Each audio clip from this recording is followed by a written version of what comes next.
अस्सलाम वालेकुम dear students, कैसे हैं आप सब। उम्मीद करता हूं कि आप सब घर वाफियत से होंगे। तो आज के दिन हम mathematical method BS mathematics 6 semester इसका लेक्चर नंबर 4 जो है इसको डिस्कस करेंगे। तो पहले 3 लेक्चर्स देखने के लिए आपको डिस्क्रिप्शन बॉक्स में प्लेलिस्ट का लिंक मिल जाएगा, आप वहां से उनको विज़िट कर सकते हैं। तो चलिए आइए हम स्टार्ट करते हैं। क्वेश्चन हमारे पास है, define and explain the SL system. हमने एसएल सिस्टम को डिफाइन करना है और इसको एक्सप्लेन करना है। ठीक है, और इसको एक्सप्लेन करना है। तो चलिए आइए हम स्टार्ट करते हैं। ठीक है, an S L equation with some suitable initial and boundary conditions are called S L system. हमारे पास एक एस एल इक्वेशन होती है जो कि हमने पिछले वाले लेक्चर में डिस्कस किया। ये वाली पी ऑफ एक्स आ जाएगा, यहाँ पे D U over D X आ गया, और ये प्लस पी क्यू। ठीक है, पी क्यू आ जाएगा, और इसके साथ यू ऑफ एक्स। ठीक है, और यू का एक दफ़ा डेरिवेटिव। ठीक है, और प्लस पी क्यू आ गया, और R lambda R of X और यू ऑफ एक्स और इक्वल टू ज़ीरो। ठीक है, ये हमारे पास एक एस एल इक्वेशन आती है। हम देख लेते हैं, यही एस एल इक्वेशन है ना। हाँ, लेकिन यहाँ पे इसका एक दफ़ा डेरिवेटिव, यानी यहाँ पे इसका डेरिवेटिव नहीं है, अकेला यू ही है। ठीक है, यू ऑफ एक्स है। ये हमारे पास एस एल इक्वेशन होती है। कहता है कि ये एस एल इक्वेशन के साथ अगर कुछ सम सूटेबल इनिशियल और बाउंड्री कंडीशन लगा दी जाए, यानी कि इस एस एल इक्वेशन के साथ अगर कुछ मुनासिब इनिशियल और बाउंड्री कंडीशंस लगा दी जाएँ तो फिर एस एल इक्वेशन को हम जो जो चीज़ बनेगी उसको एस एल सिस्टम कहते हैं। ठीक है, conditions for S L equation देखने लगे हैं। सबसे पहले नंबर पे आती है डिरिचलेट कंडीशन। ये एक साइंसदान का नाम था।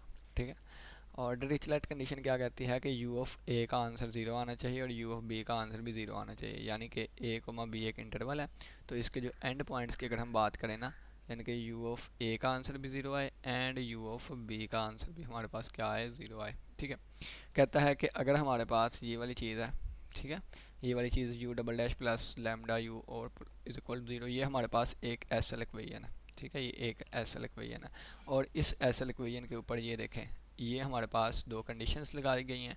तो ये हमारे पास डिरिचलेट कंडीशन है। ठीक है, और ये इंटरवल ज़ीरो से पाई तक होगा। ठीक है, तो देखें U of zero is equal to zero लिखा हुआ है और you of pi is equal to zero लिखा हुआ है। तो ये डिरिचलेट कंडीशन है। नेक्स्ट चलते हैं न्यूमान कंडीशंस पे। ये क्या कहता है, कहता है उनका डेरिवेटिव लें, यानी कि यू ऑफ ए, यानी कि इसका डेरिवेटिव है इसकी वैल्यू ज़ीरो, और यू ऑफ बी इसका डेरिवेटिव ले, इसकी वैल्यू ज़ीरो है। ठीक है, और इंटरवल कौन सा है, ए कोमा बी वाला। ठीक है, इन कंडीशंस को हम कहते हैं न्यूमान कंडीशन। अब नेक्स्ट हमारे पास आ जाती है इंटरमीडिएट कंडीशन। ठीक है, ये कहता है यू ऑफ ए और प्लस, इसको लप्लास पढ़ लें जो भी, वैसे इसको लप्लास एल ऑपरेटर कहते हैं, लप्लास ऑपरेटर।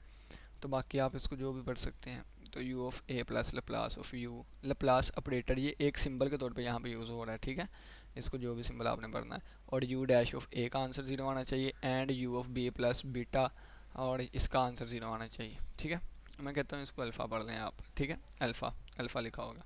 तो ये क्या है, यानी कि u of a plus u dash of ए।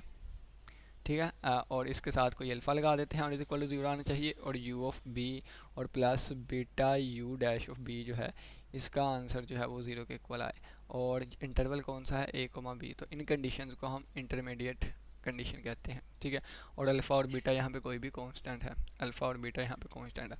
अच्छा, अगर ये हमारे पास अल्फ़ा और बीटा जो है इसके ऊपर भी ये डैश लगा सकते हैं। ठीक है, और फिर अल्फ़ा और बीटा इसके साथ आएगा। ठीक है, इस तरह में, लेकिन आप ये वाला ही ठीक है याद रखें। ठीक है, लेकिन आप इसको ही याद रखें। मज़ीद आगे बढ़ते हैं। देखें, इसमें उसने बताया हुआ है कि where alpha dash and alpha are not both zero, दोनों ज़ीरो नहीं हो सकते हैं, एंड बीटा और बीटा डैश जो है ये भी दोनों ज़ीरो नहीं हो सकते, क्योंकि दोनों ज़ीरो हो गए तो फिर ये लेफ़्ट राइट के इक्वल आ जाएगी, यानी कि वो ज़ीरो को is equal to zero, zero is equal to zero बन जाएगा। ठीक है, ये वाली चीज़। और अगर आप देखें तो नेक्स्ट हमारे पास आ गया पीरियोडिसिटी कंडीशन। ठीक है, पीरियोडिसिटी कंडीशन, इसमें क्या है कि ए कोमा बी है ना, ए कोमा बी, तो यू ऑफ ए का आंसर इक्वल आए यू ऑफ बी, और इसी तरह यू डैश ऑफ ए का आंसर इक्वल आए यू डैश ऑफ बी के। ठीक है, विच आर कॉल्ड मिक्सड, इनको मिक्सड कहा जाता है because the value of u and u के derivative at a are related to those at x is equal to b. बल्कि यू ऑफ ए का आंसर यू ऑफ बी के और U dash of ए का answer U dash of B, इनको mixed कहा जाता है। क्यों, क्योंकि यू ऑफ एक्स और यू डैश ऑफ एक्स का आंसर ए पर रिलेट कर रहा है किसके के यू का आंसर बी के, यानी कि ये वाली चीज़ रिलेट कर रही है किसके, इसके साथ, और ये वाली चीज़ रिलेट कर रही है किसके साथ, इसके साथ, ठीक है।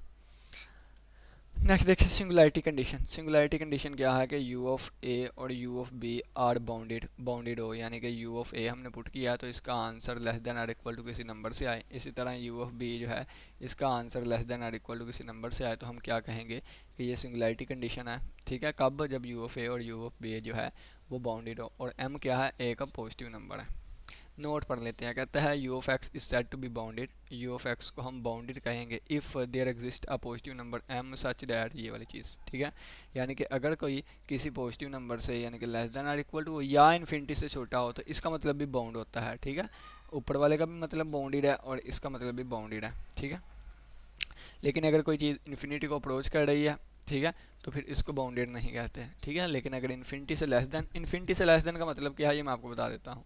रियल नंबर्स की बात करें ना, अगर रियल नंबर्स की, तो रियल नंबर्स का सेट क्या होता है, माइनस इन्फिनिटी से plus infinity.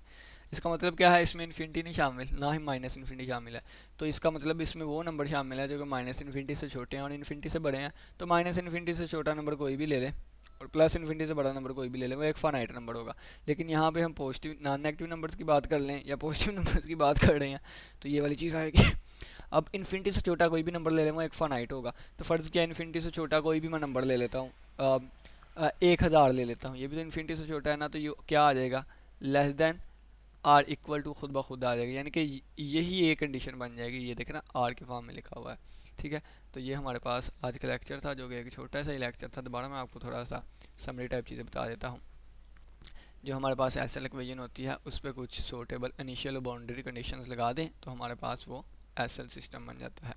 Condition of SL equation आगे सबसे पहले डिरिचलेट, इसमें क्या कहता है कि जो इंटरवल के एंड पॉइंट्स है ना उस पर वैल्यू 0 0 आनी चाहिए। न्यूमान कंडीशन क्या कहता है, उसका डेरिवेटिव लेने आंसर 0 आना चाहिए। इंटरमीडिएट कंडीशन क्या कहती है कि u of a plus alpha u dash of ए का आंसर 0 और you of B plus beta you dash of b का आंसर 0 आना चाहिए, ठीक है। पीरियडिसिटी कंडीशन क्या कहती है कि जो एंड पे वैल्यू आ रही है वो भी स्टार्टिंग पे आए, इसी तरह डेरिवेटिव के हिसाब से।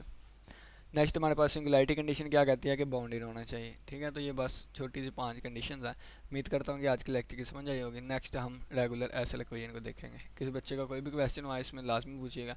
इसी के साथ इजाज़त दें, अपना बहुत सा ख्याल रखिएगा। अल्लाह हाफिज़, अल्लाह ने कहबान।